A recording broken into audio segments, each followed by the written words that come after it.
కృపా సత్య సంపూర్ణమైన యేసయ్యా నీకే స్తోత్రాలు.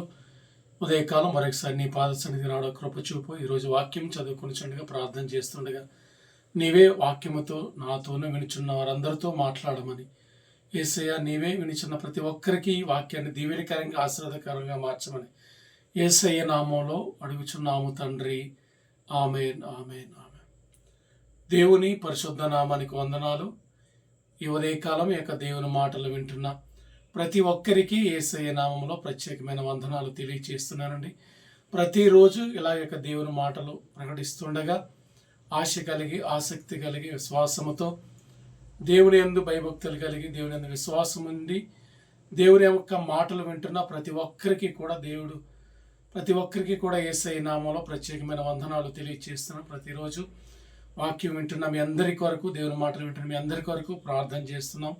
దేవుడు తప్పనిసరిగా మీ అందరి కుటుంబాలను, మీరు చేస్తున్న ఉద్యోగాల్లో, వ్యాపారాల్లో, పనుల్లో, సమస్తములో నా దేవుడు మిమ్మల్ని మీ కుటుంబాలను నిత్యముగా నా దేవుడు దీవించి ఆశీర్వదించును గాక.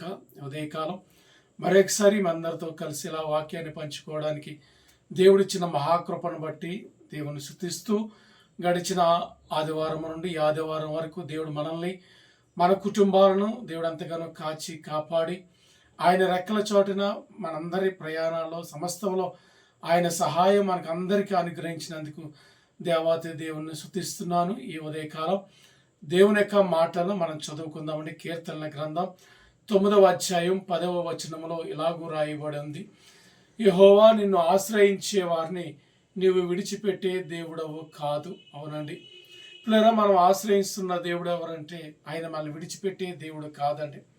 మనుషులు మనల్ని విడిచిపెట్టేయచ్చు, కానీ మనం ఆరాధిస్తున్న దేవుడు మాత్రం మనల్ని విడిచిపెట్టే దేవుడు కాదండి. మనం ఎక్కడున్నా, ఏ పరిస్థితులు ఉన్నా, ఏ స్థితిగతుల్లో ఉన్నా, ఎంత దూరాన్ని ఉన్నా కానీ మనం ఆరాధిస్తున్న దేవుడు, ఆయన్ని మనం నమ్ముకున్నాము కాబట్టి, ఆయన మనం ప్రార్థన చేస్తున్నాము కాబట్టి, ఆయన యందు విశ్వాసం ఉంచి, ఆయన యందు నమ్మిక ఉంచి, ఆయన యొక్క మాటలు గైకుంటున్నాము కనుక ప్రియులారా, ఆ దేవుడు ఆరాధిస్తున్న మన దేవుడు ఎట్టి పరిస్థితులు కూడా మనల్ని విడిచిపెట్టే దేవుడు కాదండి. అందుకే చదువుకునే కీర్తనల భాగంలో ఉంది: యెహోవా నిన్ను ఆశ్రయించే వారిని నీవు విడిచిపెట్టే దేవుడు కాదని. పిల్లరా, మన బైబిల్ గ్రంథంలో మనం చూసినట్లయితే న్యాయాధిపతుల గ్రంథం 15వ అధ్యాయంలో మనం చూసినట్లయితే అక్కడ సంసోను అనే ఒక వ్యక్తి కనబడుతూ ఉంటాడు. పిల్లరా, ఆయన బలవంతుడు, జ్ఞానవంతుడు, శక్తిమంతుడు.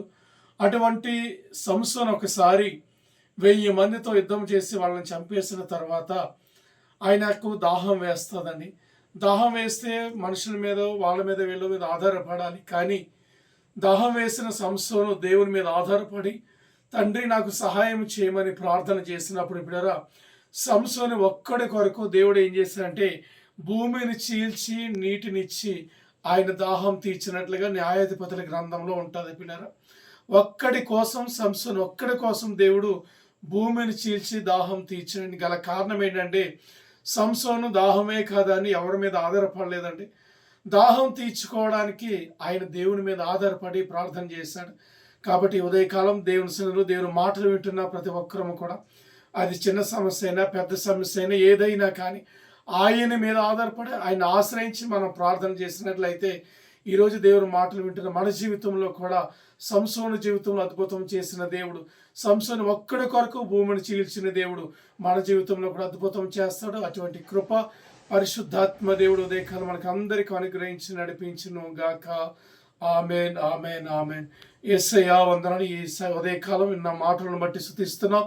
ఎంతమంది అయితే బిడ్డలు నీ మాటలు విన్నారో వారందరి కుటుంబాల్లో తండ్రి సంసోను జీవితంలో అద్భుతం చేసిన దేవుడువు, సంసోను ఒక్కడి కోసం భూమిని చీల్చిన దేవుడు. ఈ ఉదయకాలం ఎంతమంది అయితే దేవుని మాటలు వింటున్నారో తండ్రి, ఏ పరిస్థితుల మధ్యలో వాళ్ళు ఉన్నారో తెలియదు కానీ ప్రభువా యేసయ్యా వారందరి కొరకు